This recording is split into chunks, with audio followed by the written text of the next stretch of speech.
call to order the Enfield Inland Wetlands and Watercourse Agency meeting for Tuesday, June 21st, 7 p.m. Can we have a pledge of allegiance? I pledge allegiance to the flag of the United States of America and to the republic for which it stands, one nation, under God, indivisible, with liberty and justice for all. Thank you. Excuse me. Fire evacuation procedures. If there's a fire or emergency in the building, there's some doors in the back of the room you could use, or you could go out this door and turn left and down the stairs and away from the building. Roll call, Jenny?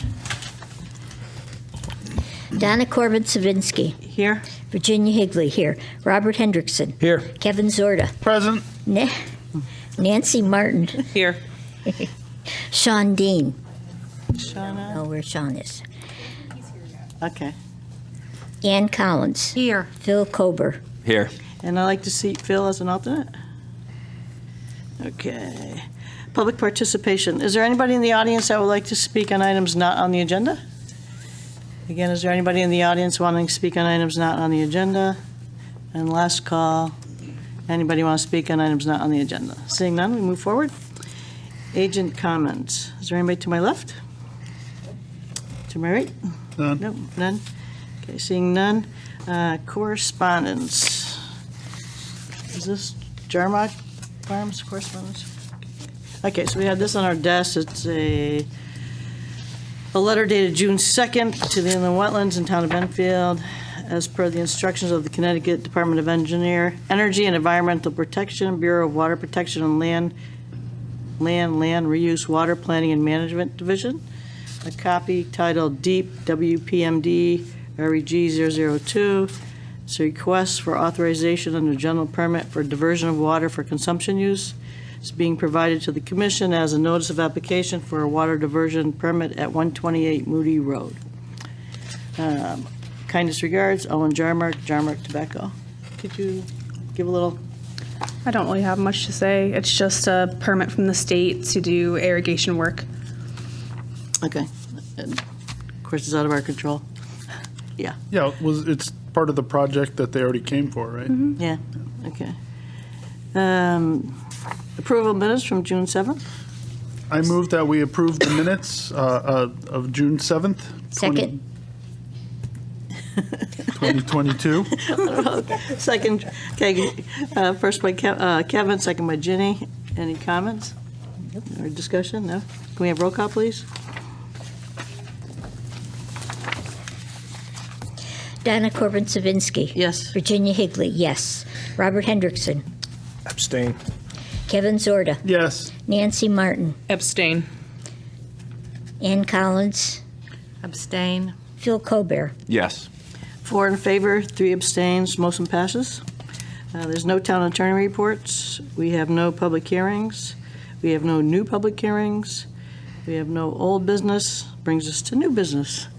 IW 656, 55 Cottage Road, application for the construction of a new single-family house. Randy and Stacy Dago, applicants owners, map 80, lot 178, R33 Lake Overlay Zone. Could you please come forward? State your name and address for the records.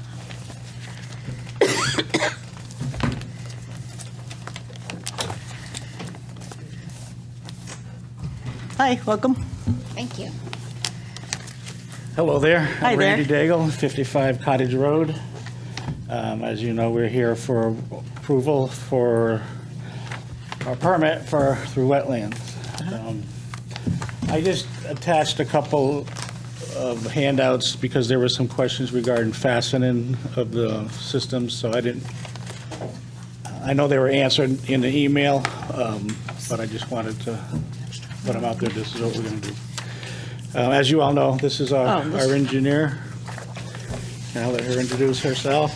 Suzanne Choate with Design Professionals in South Windsor. I'm a professional engineer in the state of Connecticut. Hi. Welcome. So, I didn't know if you wanted, if you Yeah, have, just if a you want little to start background off, on or what if you you're- have any questions. I want to just give a little background on what you're doing. Sure. And So there's an existing house on Cottage Road. It is on the west side, east side, sorry. The east side of Shaker Ponds Lake. and the existing structure is planned to be demolished. And that procedure, as I understand, and Randy could maybe speak to a little more directly, will take 1 day, and all of that material will be taken off-site. It won't be stockpiled or kept in any way. The grading, so the existing house is below flood elevation. The new house will be a foot above the 500-year, the first floor will be a foot above the 500-year flood elevation, so it'll be set on piers. There is a garage that will be set at grade. And the grading around the house, we've swaled around the house so that the water flows a little bit better toward the lake, and that allowed us to provide more flood storage than exists today. So we're actually not causing any detriment in that respect. But most of the lot is in the upland review area. The edge, the wetland being the lake, the 100-foot upland review area is shown on the plans. So yeah, pretty much the whole, almost the whole construction is within that upland review. The flood zone, if you're looking at the map, is across the street. The flood elevation is on the other side of the street. All I have at the moment, I think. Does that cover? Did you have anything else to add? Where there's any questions. Okay. Did you have anything? Any I do. updates? A little more of information. Some of it might be repetitive from what the applicant said. I'm just going to read what I wrote. It's an application for wetlands permit. Oh, hang on 1 second. Oh, for the demolition of the current single-family home to be replaced with a new single-family home. This is coming before the commission because it borders Shaker Pines Lake. The new house includes an increase in living space from 1140 square feet to 1865. It also includes a 2-car garage and 2 porches, one in the front of the house and one in the back. The new construction will also utilize one of the 2 existing curb cuts, with the expansion being in the driveway. The total square footage of the new construction will be 2,313 square feet. The house and the garage outside the footprint area will be 2,005 square feet. The lakeside porch, 168, street side porch, 140 square feet. Silt fencing measures are in place throughout the entire construction process and can be seen on sheet 2 of your site plans. It's a little bit unclear where the stockpiling of materials or soil, if any, will be on site during demolition and construction. It's important to note that the application doesn't include a report from a soil scientist, which is okay because they're at the Lake District. They did do information related for FEMA. So, as Suzanne said, there's a report from the engineer about flood elevations and comparisons between the current house and the proposed house. So basically, the current elevation of the lot is below the 100-year and the 500-year flood elevations at 183.25 feet. The elevation of the 100 year is 185.4, and the elevation of the 500 year is 185.6. The proposed house will be set at 186.6, which is about 1 foot above the 500-year flood elevation, and this is a requirement in our flood ordinance. Basically, all these requirements have been met. They're also applying for their flood permit with planning and zoning next. The garage will be anchored to the concrete foundation walls, and the main house will be anchored to the helical piers. The requirements for new construction within these FEMA layers are satisfied. I do have some department comments. One from engineering, which I'll just read into the record. Based on the plan survey submitted and the flood compensation information submitted, it appears the proposed grading plan, along with the removal of the existing house, will produce a net increase in flood storage volume. Final plans need to be signed and sealed, which they usually will be. And then one comment from the planning department, one about the section 4.10.2H. The other is the lot coverage mentioned on the cover page should be 25%. Sheet 2 could use a key, which I believe that they'll submit that with their final plans. The other comments have been addressed. And then there's a couple recommended site-specific conditions. up to your jurisdiction, of course. A demolition plan will be included in the final copy plan submissions, including the location and details of erosion and control measures, and any stockpiling of materials or soil. The applicant shall also include a legend for sheet 2 for the final plans, as well as size measurements for the house, garage, porches, and include the anchoring details onto the plans. And then, of course, to satisfy the engineer's comment, which Ms. Choate did respond back to our engineer today. I do not believe our engineer has seen it yet. A little last minute, sorry about that. No worries. Yes, and we're happy to make those changes to the plan. Yeah. Okay. I believe that section, that was just an error in the narrative. Yeah, no And, worries. On the zoning table as well, that note, that should be 25% instead of 20. We had that- Yeah, allowed. Right. So it doesn't change anything, it's just No, it the wrong doesn't change number it, written yeah. down? If anything, it gives the applicant more lot coverage. So it kind of benefits them. Yeah. Okay. Did you find it? Okay. Talk about conditional approval. or- That's basically what, yeah. So did we determine where they received that, the section they talked about, 4.102H? It's just a typo. It's just a typo? Same with the 25%. Yeah. Typo. Okay. Do we know what it's supposed to be? I think it's just without the H. No, the Yeah, 410. I think that portion of that section, that last half of that sentence should just be eradicated. Yeah. Taken off? Oh, okay. Yeah. So it should just say the lot is a non-conforming lot because it is under 33,000 square feet. Okay, so we can just cross that off. Makes it easier. Yeah. Okay. Did anybody have any questions to my left, or comments, questions, comments? Extending the deck another Oh, few you can feet. mention that if you want. So how's the demo gonna work? It's one day, its material's gonna be off-site, you're gonna take the stuff off-site, because we don't have any paperwork on it. Well, K&B Diversify, who's the demolition company, estimate it'll be literally, it's an 1,100 square foot house. So it's not big. It's probably from here to you. And they're gonna just pretty much put it in 2 dumpsters in within, he said, 5 hours and carry it out. So it will not be even hitting the ground. So it's Yeah. going in the dumpsters and then be crushed down, and then within 2 dumpsters, he's proposing 3 maximum, but it's not going on the ground. It would be going straight into the dumpster. What is there for like a foundation now? What does it sit Well, on now? that's great. There is none. These are all cabins, as you all know, in 1960s, and we have 5 additions, and each addition is either 6 inches lower or 7 inches higher, so every room is a little different. I did go down there.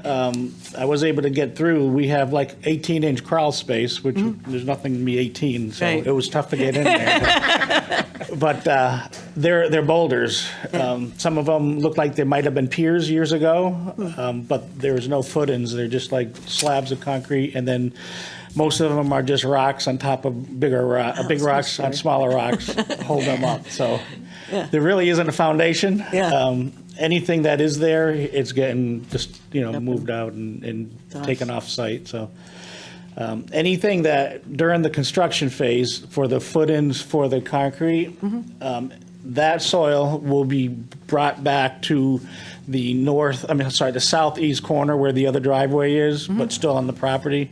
And then it will be dispersed throughout the property based on the surveying, lines. So, Lines set up. Yeah. And I can show a stockpile on the revised plans. Yes, that'd be good, Yeah. yeah. I mean, based on the footing calculations, you're probably looking at is 17 cubic yards. so. Yeah. Not too much. Yeah, the piers, just, thank you for the pictures. Yeah. Yeah, to see how that works. Yeah, they're doing, I know, I work for the state of Connecticut, oversee the construction of all state facilities, and we use these piers throughout. We actually require them in any wetlands for state-owned property, state-owned buildings, opposed to going concrete, because the greatness about these piers is when it's getting drilled, it's not displacing the soil, it's not like a screw. It's going so slow, and there's only 3 turns in it. And it goes down to a certain point to hit, in our case, we have to hit 2,500 pounds of pressure. And these things can't come back out unless they're unscrewed. So down on the coast, every house down there are using these now because they can't get pulled out like concrete piers can be pulled. Right. These things literally have to be unscrewed, so, That's a good idea. you know, it's easier in my case because I'm not pumping a hole and trying to get concrete in and paying for additives and all that. They can do, you know, I think I have 28 of these piers and they can do them in 3 days opposed to 4 weeks, so. Nice. The other question I have, because you have a 12-inch, you know, a 12-inch underneath the house or whatever. Will water flow through there? Like heavy Under? rains or whatever? Yep. Yeah, the crawl space? Yeah, it's gonna be wide, it's gonna be almost 3.5 feet of crawl space underneath, and we're just gonna be doing lattice to protect and put plants. There's gonna be no barriers underneath, the water can flow. It's No gonna be animals better than can what it is get right under now. so. Yeah, The only way, you know, the way that Susanna redirected everything, it's better. We only have a smaller area now that's the garage that's going around, where right now it goes around the entire house. So it's gonna be better for the water flow and for the lake area, so. good. Let's see. Sheet, 4. Something on this one was, the stockpiles, we already talked about that. It was sheet 3 or 4. Number 8 was your installing storm drainage systems and the catch basins and maintenance, and Yeah. could you just explain a little bit about that? The those are our standard notes? So Yes. you mean Yeah, the On this- construction sequence, it's in there. on the site, you mean, or, I mean? Yeah, it's here- on sheet 3 or 4. Yeah, so we anticipate installing the silt fence first. Like I said, this is standard, so there's probably too much information in here. Installing the silt fence before the demolition. Doing the demolition and removal of topsoil, stockpiling the material that we need. Other than that, there's no storm drainage structures on this site. Okay, that's what I was wondering. Yeah. Yeah, it just didn't a kind of make, standard, yeah, just a didn't make sense, and I thought, well, we'll ask, see what it is. Maybe you're doing it, I can take that off if you like. probably a good idea. Okay, Because it talks about maintaining them and Yeah. inspecting them, and I Yeah. thought, really? I can do I that. didn't think they did that for houses, but No, maybe. Yeah, so if you want to take that part I'll off. remove the information that is not pertinent to this application. Yeah, that'd be great, yeah. Yep. That'd be good. Again, it talks about pavement sweeping and Yeah. all kinds of things. Okay, good. That cleared that up. I thought, Yep. that's a little Nope. interesting. I think those were most of my questions. Did anybody else have any questions, concerns, comments? No?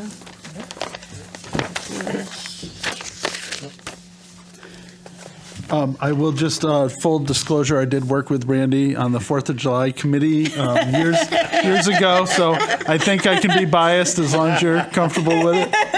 Unbiased, I like the first part. as long as you're comfortable with it. Yeah, I'm fine. I mean, this is, Is what it is. It's pretty straightforward. Yeah. Do you want to take a Any motion? other questions? Yeah. I Okay. just have one question. Sure. Before. Oh, sorry. We are not significantly, but we are underneath the 25% allowed lot coverage. And on the drawings, I show a deck in the back of the house, which is lakeside, is 168 square feet. I would like to move it, instead of being 8 feet wide, I'd like to make it 10 feet wide. Would that be a condition of approval? And I could redo the drawings if need be, but I didn't know if it's something that, we could live with 8 feet. Yeah. But if it's something that we can move it 2 more feet, and we're still going to be underneath the 25% lot coverage, I can change the drawings. They're all on computer for me, so Yeah. I just wanted to make you aware of it. I didn't want you to. Oh, you know, yeah, that's it. Right. Yeah, no, it's fine with us. Anybody have any? You just Yeah. have to change Change all the your plans. Yes, the that's fine. I drawings. just didn't want to, the final ones say, hey, wait, this is not what I looked at This is not what we before. said, yeah. Now's Right. the time to ask. So I'd rather, if possible. Say it now. Excuse me, Chair. We just have to verify the setbacks on that and make sure that, because of the original deck, I'm not sure if it was non-conforming or not. I have to double check that because there would be a different process involved. all for changing the deck. So if everything works Yeah. out well, we're fine with that? Yeah. Yeah, I think I moved the whole Within the- house almost Away from 16 that. feet, so I'm Yeah. well within it, so, but absolutely. Yep, I'll just have, once they do final plans, if they want to add that deck on, I'm thinking maybe when you make a motion, you can mention something about the change of the deck size. Do you know the exact measurements, like width, length of the deck that you actually want to do? Yeah, I'd like to, right now it's 8 feet, which is the bump out for the dining room. We were marrying that. I'd like to go out 2 more feet and make it, the deck 10 feet wide. 10 by, I it think my 21? drawings, I think my drawings show it at 21 feet. okay, instead of 8 by 21, Yeah. correct? There is. Make sure you do Yeah. the demo plans. Perhaps, Yeah, you that- do, it's you on know, here. Yep. Okay. staff, And legend, yeah. perhaps it could be an approval with staff review of the, Yeah, Yeah. yeah. Goes without saying that it has to meet all the requirements for you to do it. Yeah. I'm thinking for now maybe to approve the application as is, and then when I'm not sure how it works with the suddenly changing things during the meeting, because the other departments didn't get a chance to view that change. So that's why I'm not sure if engineering would have a different comment about it. I don't think they would, but I can't speak on their behalf. Well, could we say, Yeah. approve it with, that everybody, Contingent to- contingent that everybody else, all the other departments are in agreement that it meets Yeah, I see. regulations, Yeah. whatever. Yeah, Yes. that's fine. And if That it way you doesn't, won't have to then, come visit us again. yeah. And if it becomes an issue, we can live with it. I mean, Yeah, but Okay. we'd like to possible. Okay. put a grill on it. It's our forever home. It does, it does. Our forever home, same and thing, yeah. 2 feet makes all. Make the wife happy. Yeah, makes a big difference. Pizza oven. Yeah. All right, I will make a motion to approve IW number 65655 Cottage Road application for the construction of a new single-family house. Randy and Stacy Daigle, applicants, owners, map 80, lot 55, R33 Lake Overlay Zone, with our standard conditions and the site-specific conditions. Number 1, to include a demolition plan will be included in the final copy plan submissions, including the location and details of erosion control measures, and any stockpiling of materials or soil.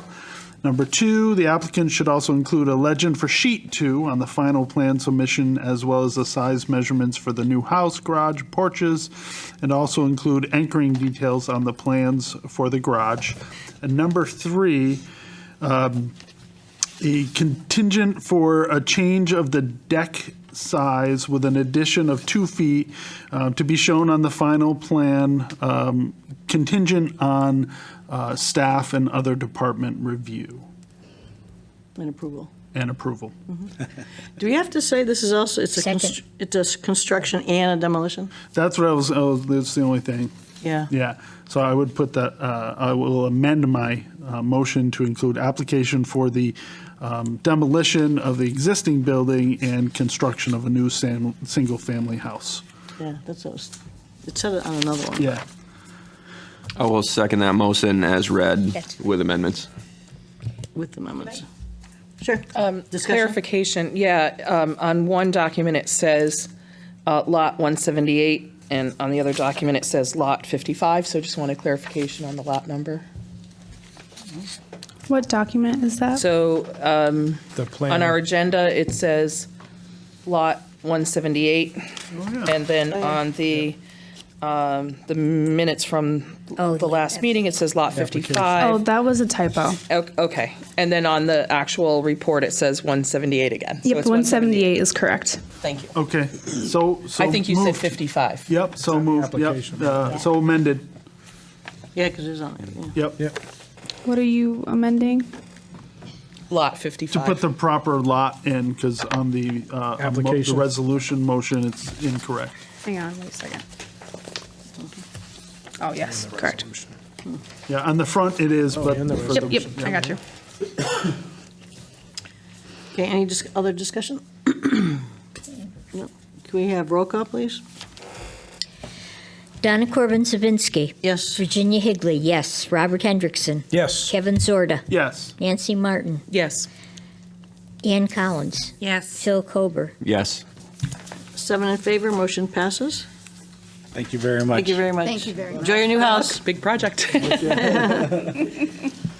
Prices stop going up, it'd be better. Oh, that would be better. Thank you very much. Chair. That was 7-0, right? 6-0? 7-0? 7-0. 7-0. Well, isn't it like the number on the GIS and everything else is 55? So what's lot 178? 178. So I thought I looked at it. I'll have to figure that out later.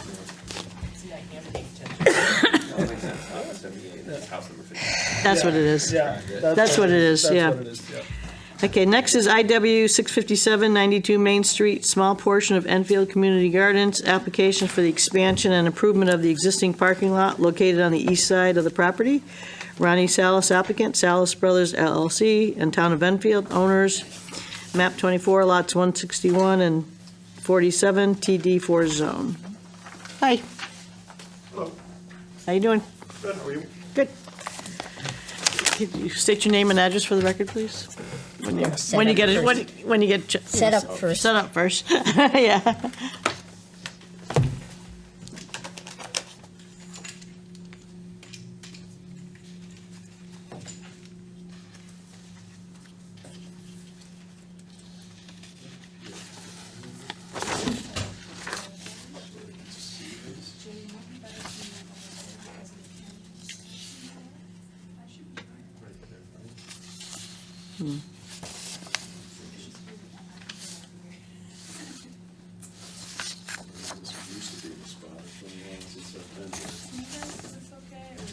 Yeah, that's fine. Yeah, as long as I put it up on ETV Yeah. screen.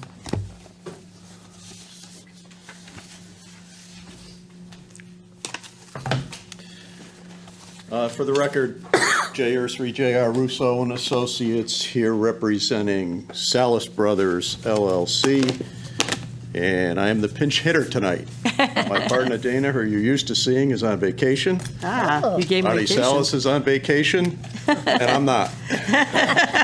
So you get me.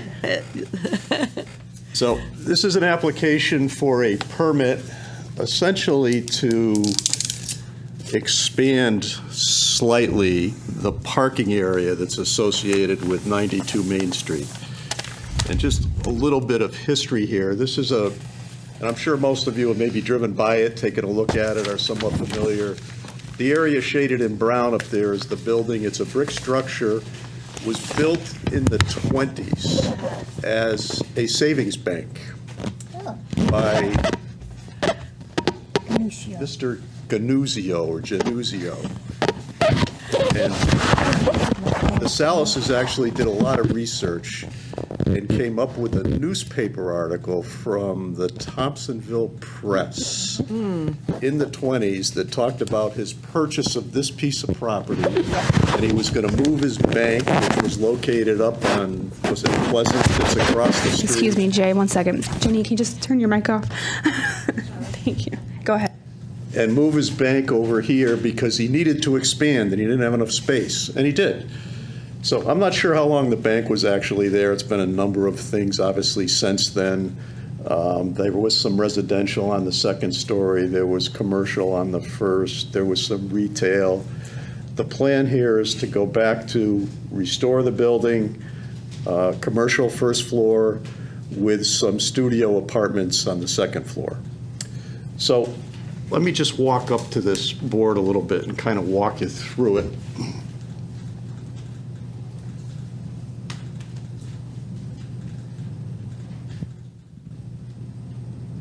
So the total parcel area is about 19,000 square feet. It's not really that large.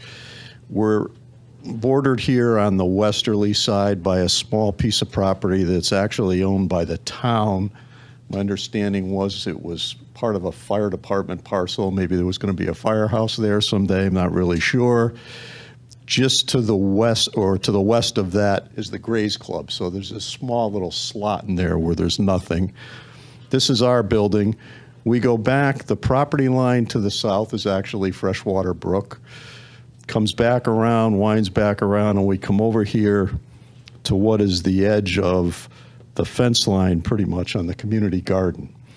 So if you read the application, there were actually 3 parcels involved with this. There was the piece that was the bank, which was about 50 feet. There was another 25-foot strip that was part of what Mr. Januzio bought.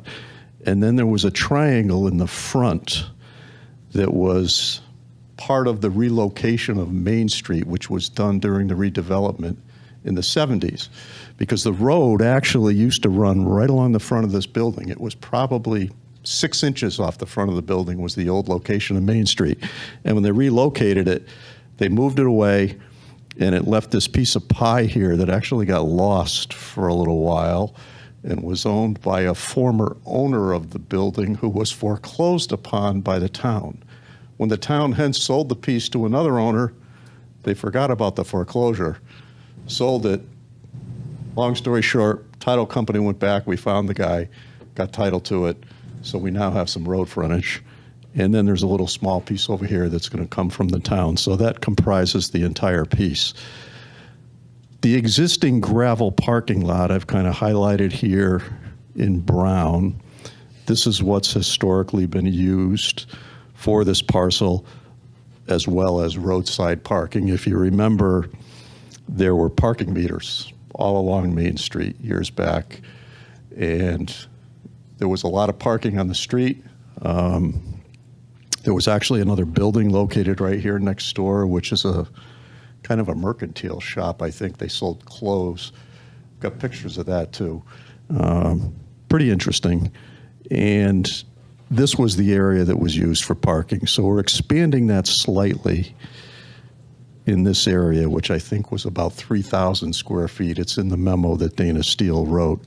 So there's a little bit of expansion here, a dumpster pad here, some area here for snow plowing. There's some area up in the front for snow plowing, and then a little bioretention basin here.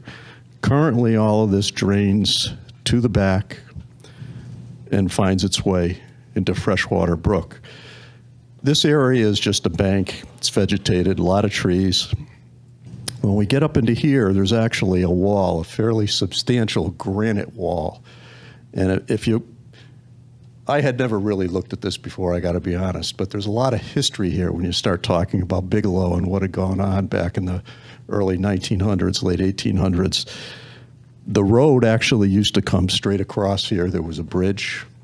There was actually a dam that was located here, and these old stone granite walls are the remains of what was there probably 80, 90, maybe even 100 years ago, I'm not sure. And the brook falls very quickly in this location. Dana noted in his memo to you that the 100-year flood is at 81, which occurs right about here. When we get to the other side of the building, we're down in the 70s because it goes down very, very quickly, which I think was the remnants of what the dam was. Plus the brook itself, when you look at it, it's all on rock, it's shale, drops very quickly, so the flood zone drops very quickly as we come down through. But the edge of the brook is actually right up against this wall, which is our southerly property line. So based on your regulations, Freshwater Brook has a 200-foot regulated area, which covers the entire property. In fact, it goes all the way across the street, covers the road and some of the stuff on the other side of the road. So anything that we do here requires a permit from this commission, but there's no wetland disturbance. We're not doing anything in the brook. We're not doing anything in the flood zone, essentially just increasing this area slightly and repaving everything, providing a little bit of bioretention here to get our water to come into this, maybe settle out a little bit. Right now, the gravel parking lot just flows over and over the bank, so you're probably getting a little bit of silt and sediment, I'm sure, that eventually finds its way into the brook. So it's a little better situation than what's there, allows for a little more off-street parking rather than parking on the road. And we've also added some, if you went through the plan set, there's a landscape section on page 4, maybe, I think. Yeah, so we're adding some lawn, which there isn't much of anything there now, some trees, as well as some perennials up in the front. We've got a bed along the front of the building itself with mulch and roses, new sidewalk along the easterly side of the building and around the back for stairs to get up to the second story. So that's basically an overview of what it's about. It's, again, essentially a paving of some existing gravel area with a slight expansion. But as I said, because we're in the 200-foot regulated area of freshwater brook, it technically requires a permit from the Inland Wetlands Commission. So we basically took the edge of the brook as the edge of the regulated area. There's probably really aren't any wetland soils here. It's a very steep bank right to the edge of the wall, and then it drops right into the brook. I'm sure there's times when the water comes up a little bit where maybe it's not that high, but right now, the last time I was down there, it's a pretty good drop off that wall down to the brook, which I think we're going to be talking probably about a fence, although it's been there for over 100 years and probably never had a fence, but it was, of course, I'm not as young as I used to be, but I was getting near the edge. I was kind of being very cautious, thinking to myself, I don't want to fall down there because I'm going to get hurt. So I stayed back a little bit. In fact, when we started the survey, there was still snow on the ground, and one of the crews and I were out there, and I said, guys, don't get too close to that, because if you slip, somebody's really going to get hurt. And but it's very pretty, and there's a lot of history there, things that you don't normally see, because I don't think too many people would walk back there, although there is some trash and so forth that's been thrown. But I think once this is developed and we're occupying the building, all that'll probably go away because there'll be people there. So, as I said, that's a basic overview of the application. It does require a permit from your board, and I think Georgie put together a pretty good memo. There are some staff comments. There were some minor comments from John Cabibbo, which we don't have any issues with. In fact, John was concerned about, I think, the location of the dumpster pad and maybe trying to pull it back a little bit and create a little more space. And Dana Steele did start to look at that, actually. And as I said, then he went on vacation. So with a little bit of work, I think we might be able to kind of just reorientate a little bit and pull it further from the brook and maybe get another 4 or 5 feet.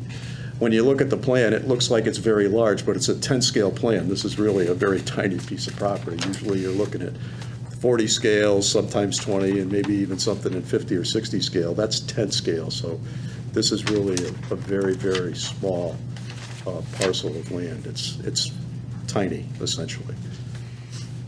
So if anybody has any questions, I certainly could try and answer them for you. So it looks like there's a pretty good slope to this driveway, like 3 feet drop? No, the driveway, I mean, the parking lot?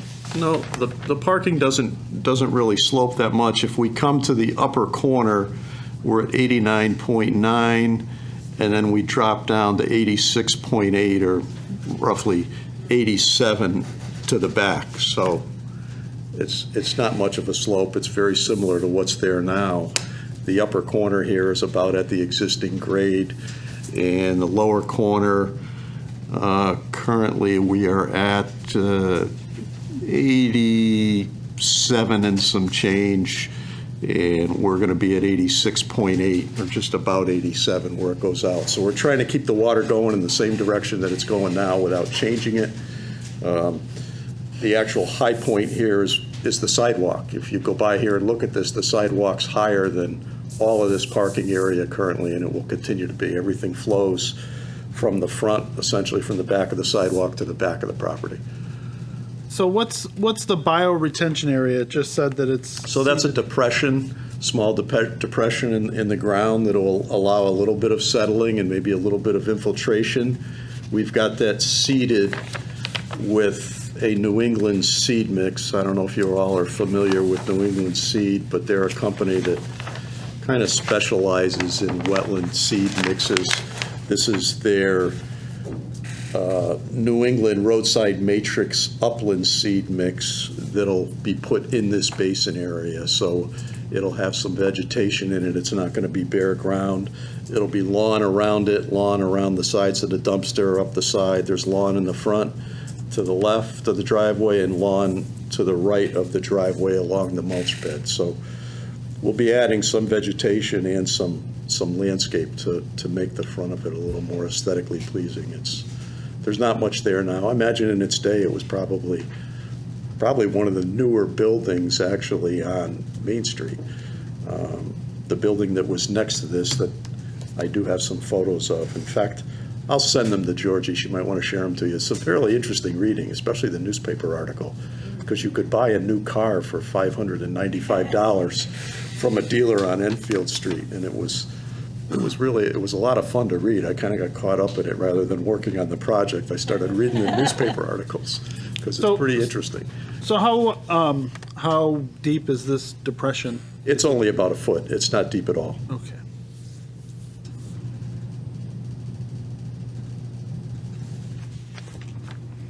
And is there curbing here or no curb? No, there's no curbs. No. Yeah. What happens to the oil? I don't know if that's.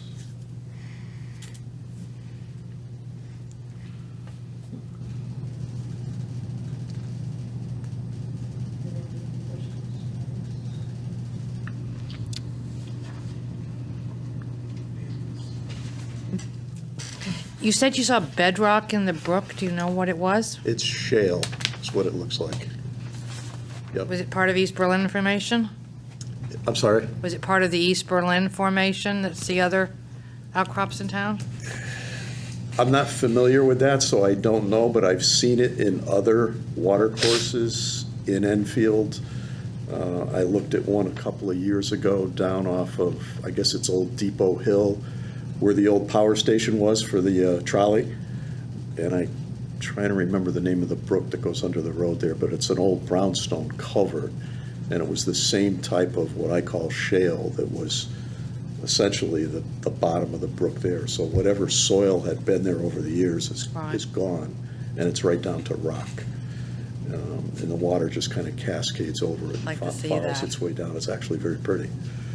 But don't get too close to the wall. Thank you. So Georgie, the town is going to give them some parcels there. Is it all going to be divided into one before the project starts, or? I'm sorry, It's I made up couldn't of hear three you. parcels. Is it all going to be combined before? We haven't discussed that. I think they are doing that. But basically, it's 3 parcels. There are 2 staff comments that Jay mentioned. I just want to read into the record. From engineering, as stated in the narrative, there is a proposed increase in impervious area, but considering this site is in the lower reaches of the Freshwater Brook watershed, detention is not recommended. A detail section is shown for the proposed pavement. Detailed cross-sections meeting the town's minimum standards should also be provided for the proposed concrete sidewalks and dumpster pad. There is a detail for a catch basin silt sack, but the plan does not indicate the location where these will be installed. Detailed sections should also be submitted for the proposed walls, modular and next to the sidewalk. And then a fire department comment. The fire marshal has no concerns at this time in regards to the concept presented in the application.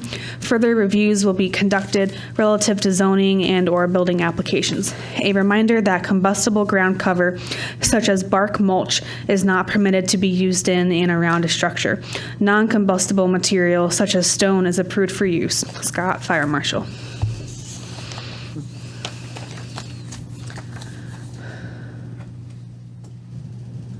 Did you say we didn't get that? Yeah, we didn't get that. They're brand new comments. They just came through today from the fire marshal, and then engineering was also from today. Could you repeat what you said about the drainage? Because we'll need that for the motion, right? For engineering, Yes, please. Yep, I'll give you my copy so that you have it. He said, as stated in the narrative, there is a proposed increase in impervious area, but considering this site is in the lower reaches of the freshwater brook watershed, detention isn't recommended. A detailed section is shown for the proposed pavement. Detailed cross sections meeting the town's minimum standards should also be provided for the proposed concrete sidewalks and dumpster pad. There is a detail for a catch basin silt sack, but the plan does not indicate the location where these will be installed. Detail sections should also be included for the proposed walls, modular and next to the sidewalk. No, I didn't get all that.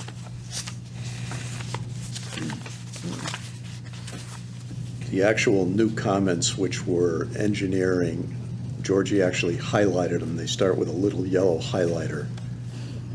How does he get this, but we don't?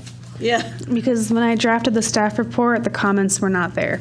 Staff have up until the meeting date to comment, since we have so many applications to review. For example, I got no comments for any of the applications from building or traffic, or even water pollution control. I don't think ours have any staff comments. We don't have any of those, yeah. Any- There were no staff comments at the Okay. time I did the review. Like I said, these are new comments. They were just put in after packets went out, and I wasn't able to update the report.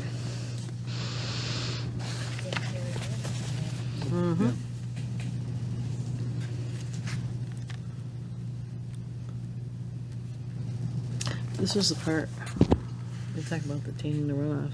Yeah. To provide groundwater recharge.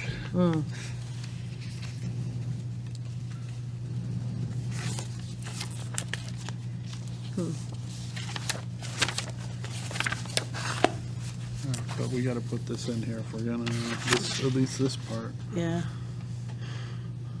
detail cross section.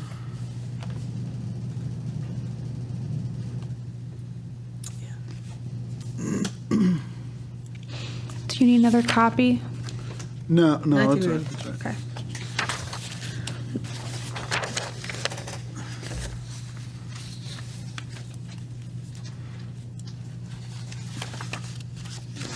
Any other discussion?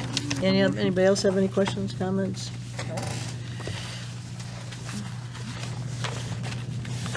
Just looking to see how he wants to word his Yeah, motion.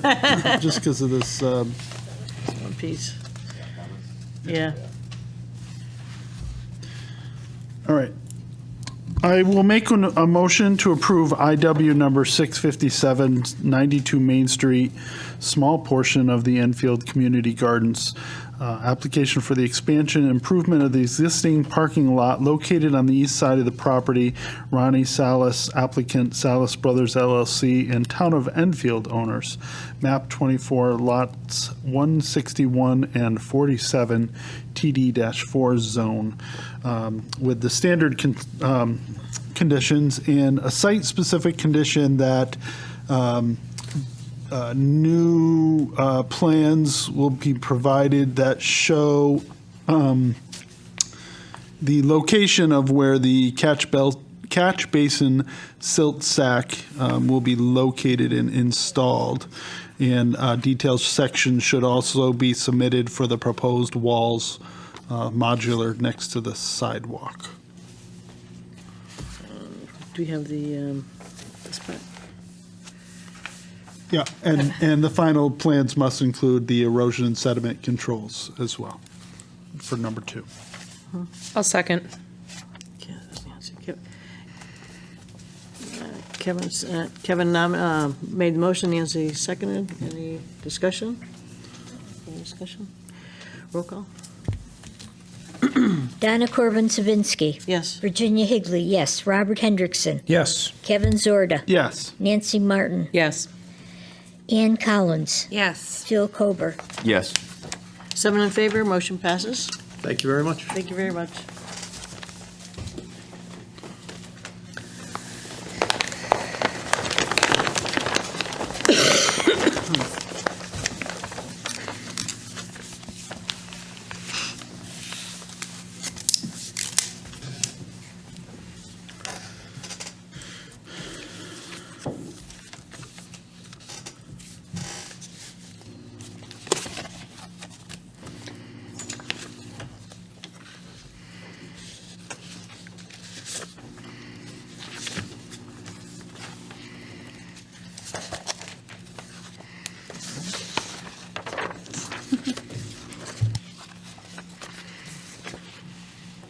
Okay, next on our agenda is IW 658, 57 Cottage Road, application for the repair of a lake seawall along Shaker Pines Lake. Lorraine Creedon, applicant owner, map 80, lot 179, R33 zone, Lake Overlay District.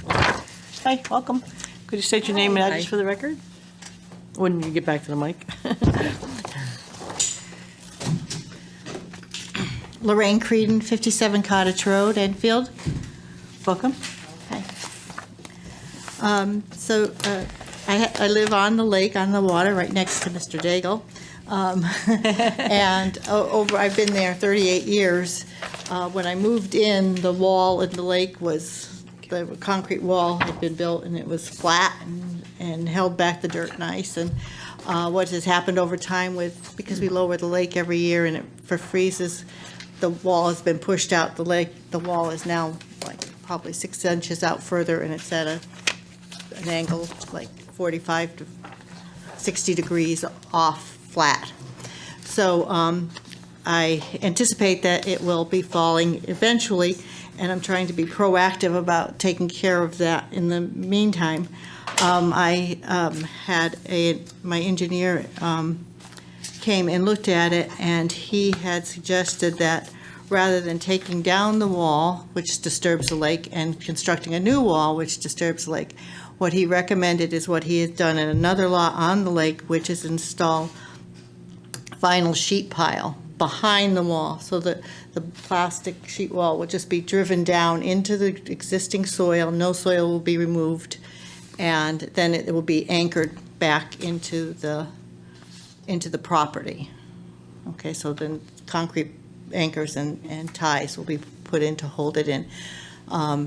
Then you could place a capstone across the top of the plastic if you want, or you can just leave it as it is. But the existing wall will just eventually, as it is now part of the lake, it will just go down into the lake. I had comments from the engineer asking about the elevation. He had suggested that we should have it surveyed to establish the top of the wall, but the top of the wall isn't where the top of the wall should be, or was, yes, exactly. And I did have an elevation survey, which I included in your package. The elevation survey shows that the wall is, that the lowest floor of the house, and where's my other notes here?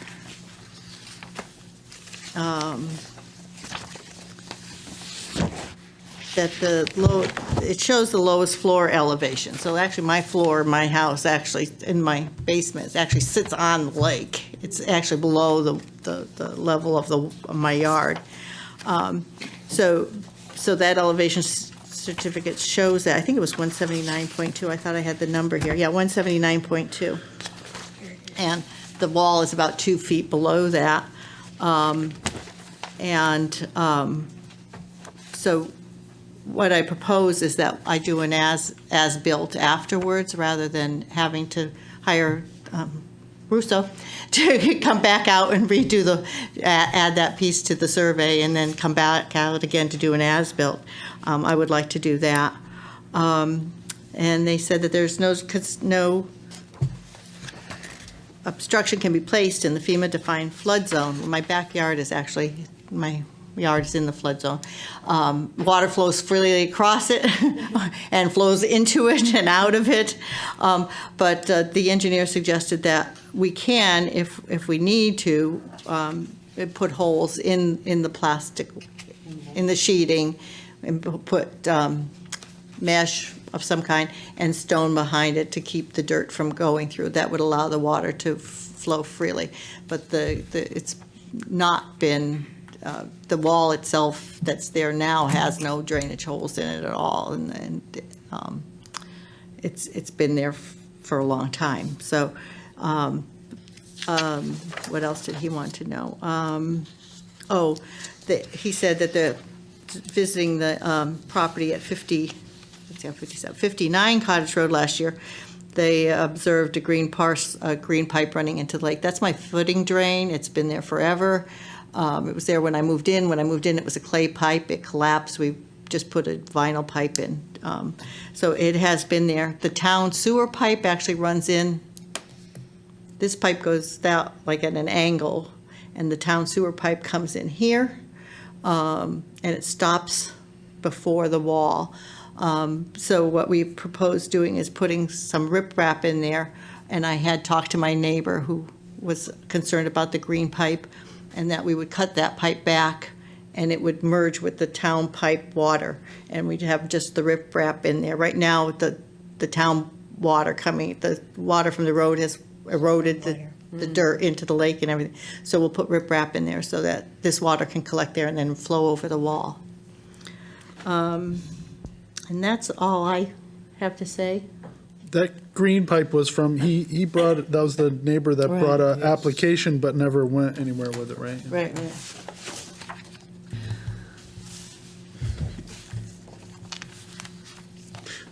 So I assume we haven't gotten any follow-up response from anybody on any of these proposed changes?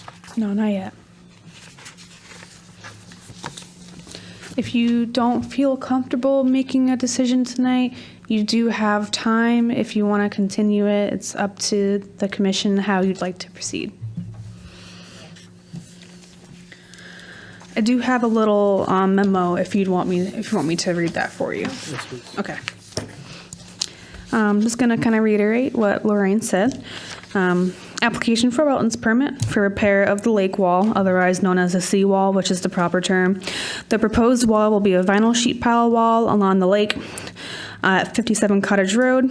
The existing wall is concrete and deteriorating, which has migrated down into the lake water and does not provide the necessary erosion protection.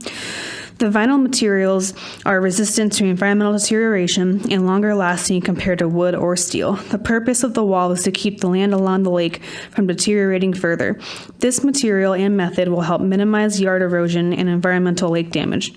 The proposed vinyl sheet pile is 18 by 11 inches L-shaped with interlocking pieces about ½ an inch thick. This requires force to drive it down into the ground for the installation process without excavation work on the trench. See the submitted narrative for equipment machinery to be used on site. The applicant plans to do the work during the dry season when the lake level is low. It should be clarified a little bit further if this means during the summer or during the fall when the Sugar Lake Association lowers the water level. It does also mention in the narrative at the end of paragraph 3 that the owner may cap the pile wall with decorative material if so desired. I originally didn't see what was specified as decorative material, and then I saw on Exhibit B, you'll see the little like a little wooden cap almost at the top, and it said, let me just pull it up, hang on one second. Give me 1 second. Yeah, on page 2 of 2 of Exhibit B, that little 8 by 11 survey Kieran did, it says 4 by 4 wood decorative cap per owner. And our engineer did have a question about that and the elevation height. I'm just going to read his comment to the record. Based on the elevation certificate submitted, the top of the proposed wall, including the decorative cap, cannot be any higher than the existing top of the concrete wall. A topographic survey showing the ground elevation's T2 accuracy, signed and sealed by a licensed land surveyor, should be submitted to show that the proposed wall will not affect the FEMA-defined flood zone. There should be no fill or wall obstruction placed in the FEMA-defined flood zone. During a visit to the neighbor's parcel last year, a green pipe coming from the subject parcel was noted. How will this pipe be handled at the proposed vinyl sheet pile wall? And then Lorraine submitted her reply back today. Planning and zoning had a question, but that comment was already addressed. There are 2 recommended site-specific conditions that the applicant will submit the 2 final copies of the full-size survey from J.R. Russo with the proper stamps and insurance seals, which, just to reiterate, she did submit these earlier this week, and they should have been included in your packets, but it's just the full size of the survey. The wall details about this application were the 8 by 11s that you got. And then the other site-specific condition recommendation is the applicant will submit 2 final as-built upon completion of the well repair, which in Lorraine's reply, she also recommends that she'll propose an as-built survey be done as condition of approval rather than having an additional survey now. That is all I have.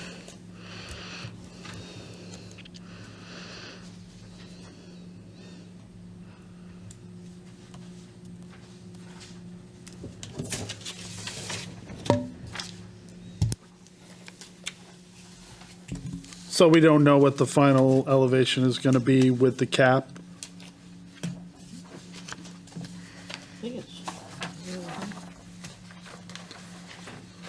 Well, I think that there needs to be, they're saying the existing wall, but you can't go by the existing wall because it's dropped inches. So, what I'm trying to do is get it back to where it was. So we don't know where, we'll put as close as possible to that. I'm not planning on raising the wall. I don't even know if I'm going to cap it yet. So I would like to, like I said, we know that it's 2 feet, at least 2 feet below my basement floor already, so. There was one other thing I just want to add on. On that same page, Exhibit B2 of 2, it shows the elevation rate as 184.50. You see that? Yeah. On the FEMA flood certificate, that number is not listed. Yeah. And our engineer did comment on that earlier, but I'm not sure if that was a mistake by the engineer or if there was some mix-up with that part. So so on the elevation survey, that number doesn't appear? No, because the ones that I have from Jay Ursery's FEMA certificate for you, you got 179.2, 187, 179, 179, 182, 183, and 182. We just weren't sure where the 184.50 came from. Okay. I believe Kieran said it comes from the base flood, the FEMA certificate, the one that Jay did, but that number is not listed on the certificate that Jay did, which makes me think that it might be a mistake on the engineer's part, but I have no way of verifying that right now. So will that be clarified with the full-size survey from J.R. Russo? Yeah, I can check with Jay and.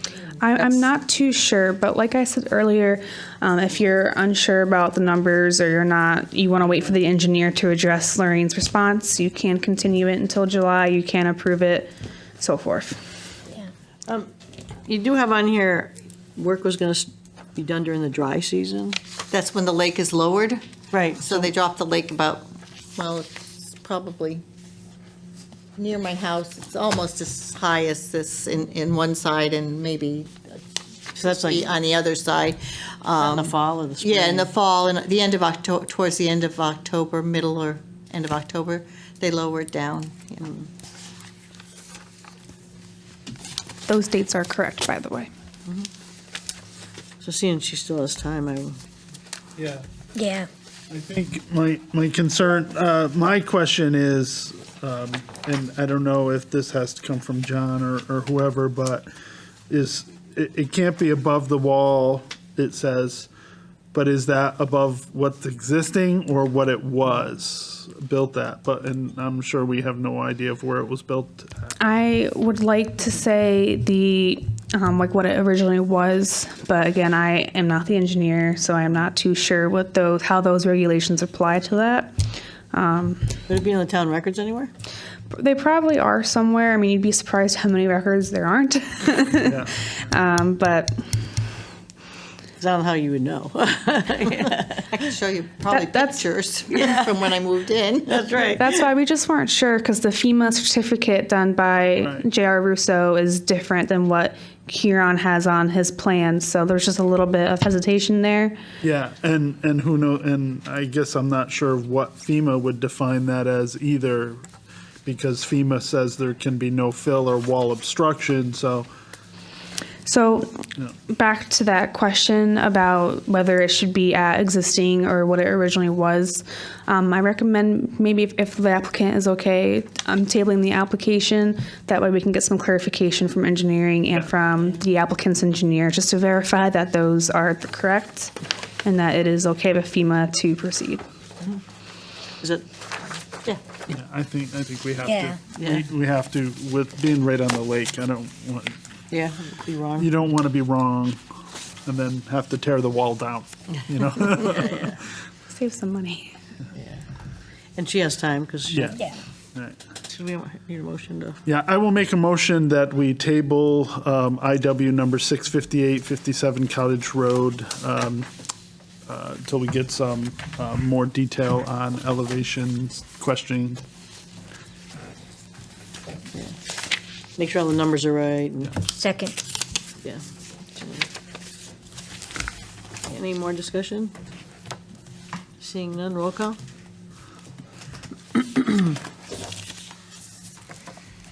Donna Corbin Savinsky. Yes.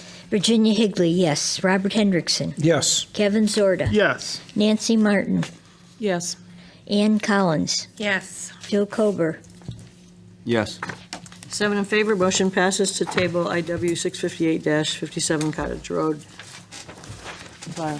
Deanna, can I call you so we can figure out what? Absolutely. Yeah, Okay. absolutely. I'll be in the office tomorrow. Thank you. Thank you very much. You're always welcome to come in too if you want to come in. Thank you. Thank you. Yeah, we have time.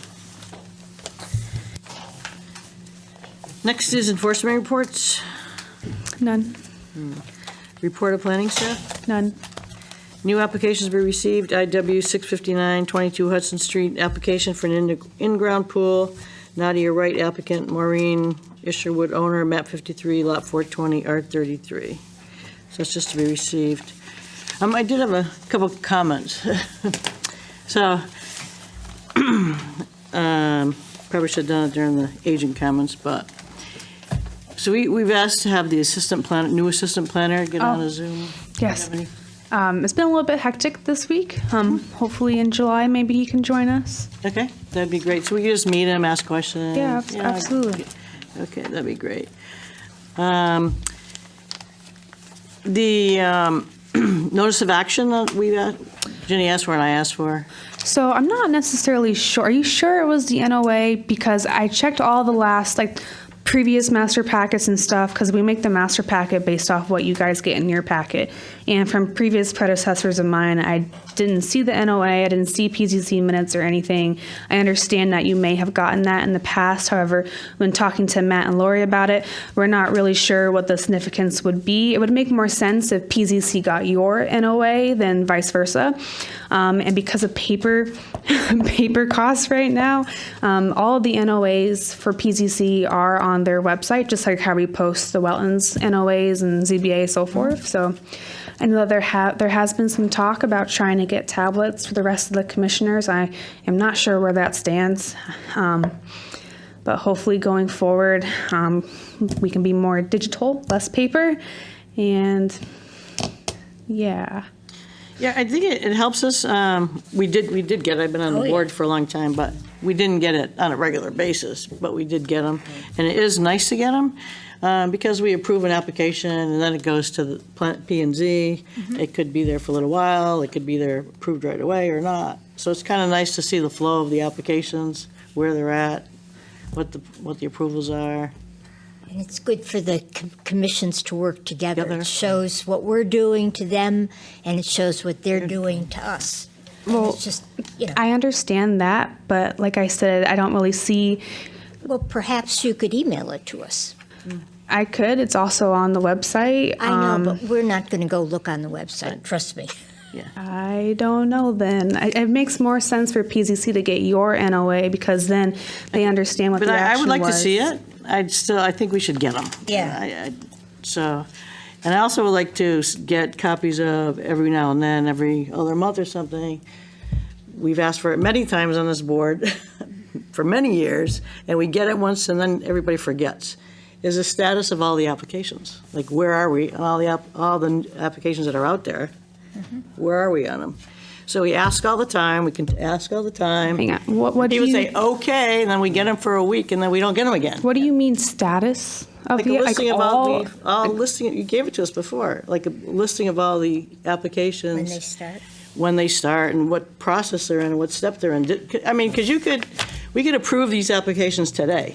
People may not start them, actually do the work, till next year. Oh, or the year okay. You after. mean like after approval, Yeah, like after the fact. construction? Yeah, so. Okay, now I you understand. must I didn't. have- You must have I that don't understand. somewhere. Somebody's got it. We actually had a sheet that assigned a number of us to each one, like 2 or 3 of us to each one, so that we could kind of Follow it track it and Okay. drive by if necessary to make sure that they're following. Yeah, they say. absolutely. So we do, usually the wetlands agent or the ZEO will go out and double check those silt and erosion control measures too, and double check everything that was verified on the final plan submissions. But I did not understand what you meant, Yeah. but now I do. Plus, it's good for us, like, you drive by or somebody say, what are they So- doing over there? It's like, I don't know. So usually Oh, we voted on it the last year. pre-construction meetings and as-built, so forth, it goes through our ZEO. It's not necessarily my part of that area, and the pre-construction meetings come as the developer requests them. It usually comes after the bonds are in place and set. So I myself have no true way of tracking those. I can definitely mention it Yeah. to Lori and the rest of staff to see what they think about that, because they could be a good idea. It is a good, because a couple years later, somebody starts building, it's like, what is that? Did we build something? Did we approve that? Did we approve what Did we they're approve it, what they're doing? What is it? What are they doing over there? Yeah. And that's like, oh, yeah, I remember something like 3 years ago, we approved that. I will try And it would my be good best. for us to get copies, like, he had the copy of the updated stuff, even if it's just before the meeting, we get stuff, but Yes. we shouldn't have had to ask him. for that. Usually you do get copies. It's just things have been kind of crazy lately, and these comments did come in last minute. I did not see them until a little bit before today. So he but- had a copy. He had a copy. Yes, so usually you usually do get copies. Just today was the one day you did not get a copy, and I apologize. Okay. The other thing is, there's a couple pending lawsuits that Inland Wetlands is involved in. Yep. And we've asked to have the town attorney come to our meeting, do executive She- session, and we keep asking, and we keep asking, and nothing, everybody says, okay, we'll check into it. I'd like the town attorney to come, go into executive session, and talk to the people involved, so he can give us, he, she, whoever, can give us updates on these lawsuits that we are involved in. So we know what's going on, we could ask the attorney questions. Just refresh my memory really quickly, because we had that executive session not too long ago, No, we correct? did not. That was for a different, We have not had Okay. any, yeah, that was for something. so, This pending one with the got you. lakes. I understand. So I can ask Lori, Yeah. but town attorney requests go through Lori, and it's over my head, so I'll have to ask Lori. Yeah. Yeah, so we are asking that the town attorney comes and sits with the people involved so we could ask questions and, I will definitely pass along the memo. okay, the other thing. So how does an application, a complaint, whatever, comes into your office and somebody says, oh, there's wetlands on that property, I think, and, what's going on over there? I haven't seen anything on it. So what happens when you get an application, when you get a complaint? What do you do? Where do you go look to see if it's in violation of wetlands? Or even a brand-new application, that wetlands is needed. Where do you go look? What do you do? I want to know the steps. I'm a little bit confused by your question, because you said application and complaint. To me, it would be the same path you would follow. So when 'Cause I did reach out last week, the week before, there's a couple emails to myself and Rick regarding a property on 90 Post Office Road. So they're telling me that there's no wetlands. Well, there definitely is. And the town was involved in a lawsuit, and they lost. And it said those properties have to come before wetlands. The answer I got back was, if you look at the GIS map, they're 240 feet from the wetlands. They don't need to come to wetlands. Well, they most certainly do, because they were it was part of a lawsuit. It was a big lawsuit. Yep. And they got designated, the town did change the topography and the water flows and everything else and the flood zones. These properties got flooded out, everything changed, they're now part of wetlands. They need to come to wetlands. On that property, when I drove by it a few times, they wiped out all the trees. Now, the response was the gas company wiped out all the trees because they're going to put in gas lines. No, that's not true. A gas line does not go through and wipe out all the trees. They wipe out a little path, and they do it to a foundation, to a spot that they know where the gas line's going to go in. They don't wipe out all the trees. That was the response I got back from the office. I don't appreciate it. I think it's wrong. Let me Nobody just followed read. through. They Hang haven't on. come back with it. Hang on. So I want to know is, this person went to the GIS map and said, oh, look at the GIS map. We all know that GIS map is not accurate. Hang on, just pause for a second. Our CEO did go out to site, and he does have measuring tools with him. Yes, He's he got- did, but he looked at the GIS site. He did not. He pointed me back to the GIS site. He needs to go back, which I pointed out to him, to the lawsuit. He needs to go back to the town records. Just let me read what he wrote just for a second, because he does mention the lawsuit. He says that he went out there, it was cleared back approximately 100 feet from the front property line. Like you said, 100-foot upland view area from the brook and wetlands is in the rear, approximate 240 feet from the front property line. It appears that a portion of the west side of the property may be in the flood zone. As it stands right now, he can't find anything in the 2006 Planning and Zoning submission mentioning waterfowl. We will see if we can find the previous IWWA approval for the subdivision from 2006, which we were still looking for. And then he said, the judgment has certain restrictions, but nothing mentioning the above. As for the gas company, that is still an open permit for that property. So I myself, I have not seen the stipulation about this property yet. I've been letting Rick do the initial research on it as the CEO, and out of respect to him as the CEO.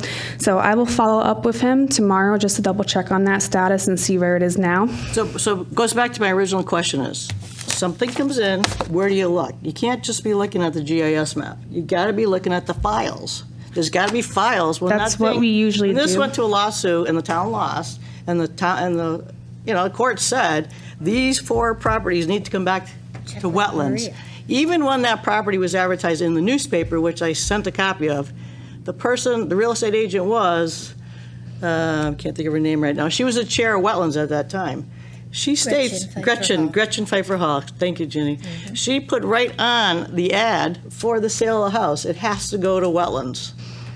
Because she was part of that at that time. So Now, you're telling me, he was telling me it doesn't have to come to wetlands. It has to come to wetlands according to these lawsuits. Okay, I'm just going to pause. I'm not somewhere Rick. in there, somewhere, what is your process to figure out, because we know the GIS map is not always accurate. We have approved changes to the GIS map, so it's not on the GIS map. Doesn't reflect it. It doesn't reflect it.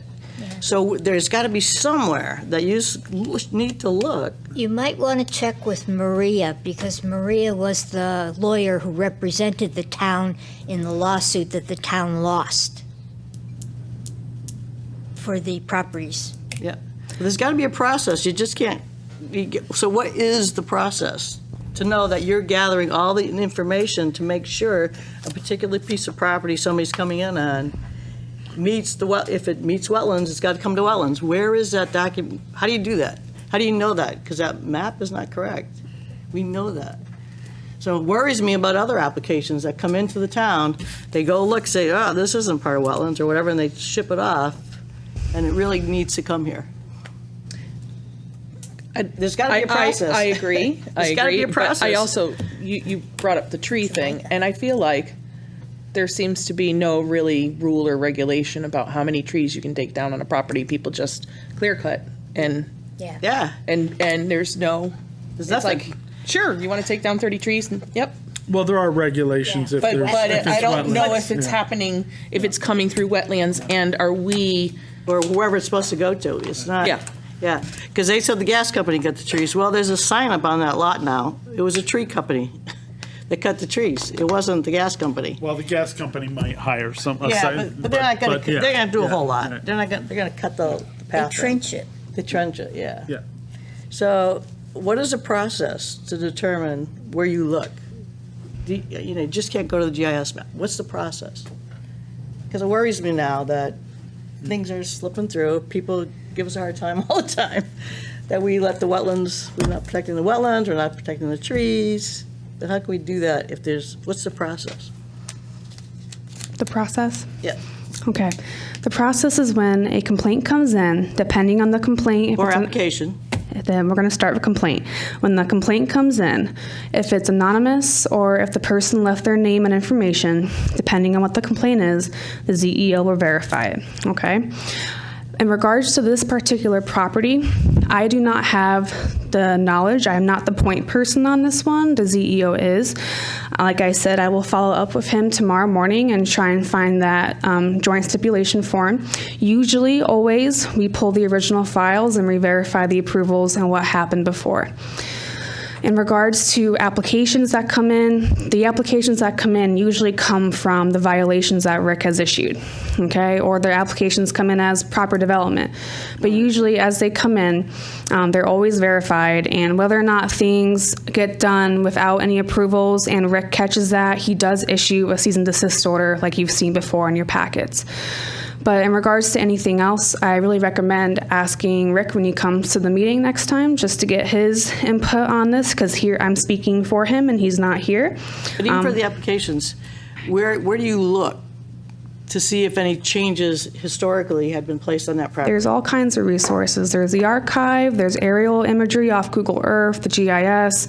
I know the GIS is not accurate, and that depends on if the application had submitted a certified soil science report, and if so, we go by that. And there's other materials that come into play, like final plans, as-built, foundation as-built even, erosion and control bonds, were those set up, was everything done? Then you have those applications that have gone to court. So we read through the joint stipulation. The other issue is that all of our archive files can take a couple of days to get because they're spread between multiple buildings here in Enfield, and we have to rely on other departments to pull those records. So I'm pretty sure Rick submitted a request for the records. I'm not sure if he's gotten them already or not, or if he, like, what the status is on that particular property. But that's usually the way things go. We always look into the history of the properties, and we always verify what was submitted through the final plans, what's coming in through the building department, what's coming in as a mechanical, electrical, so forth. But that's why we have our online permitting system, because all of the departments work together on that. So for instance, if you guys, just for example, you approved 55 Cottage Road today. If the applicant submitted an application that was not the final plans that you guys reviewed tonight, then the ZEO wouldn't sign off on it on his part of the application approval for building. Vice versa, depending on what it was. That's just a hypothetical. But I really recommend letting Rick speak on this part, not me, just because he's been here longer, he's more familiar with the process, and he's dealing with this property, and he is in receipt of it, so. Well, I mean, a lot of the people in the office now haven't been there for as long as some of the people here.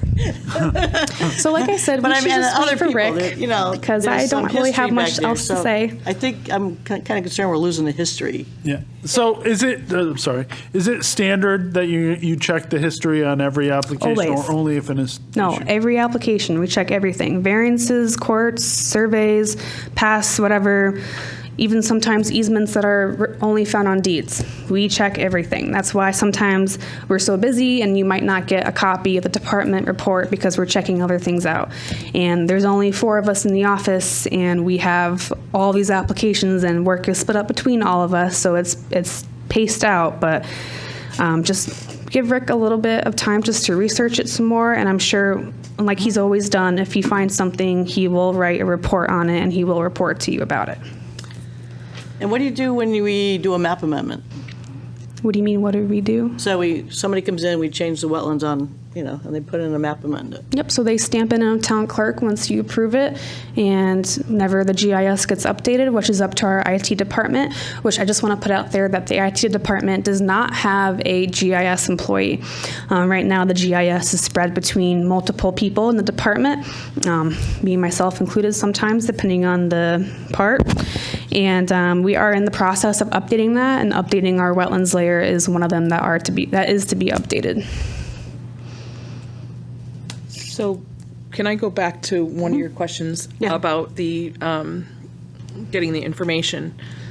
You brought up the online permitting process where, everybody makes their comments, and I've seen that because I've gone through the process. So would it make sense to have us included if you were concerned about seeing the process and where the end, because it tells you if it's approved or not in each department. So can people be added to that? I don't think commissioners can be added to that. It's just Okay. for staff department review. And like always, we give you guys a copy of any comments. But you know where I'm going. So even if we can't be, or commissioners in general or whatever, perhaps that is a way That's staff. to navigate it. I don't know. I'm just thinking out loud here. I don't think as I we're can do talking. anything about that. At this That's time. that's not my jurisdiction. Right, at this time, yeah. Thank you. Also, plus I'm, as a historical information, like, is it somewhere that people can get to it? Do you? I don't suppose. Do you have a copy of that joint stipulation or anything? Maybe you could email it to me or Rick, and that will save us some time trying to dig through the papers. Okay. Alrighty, I will verify all that tomorrow, and I'll get back to you. Thanks.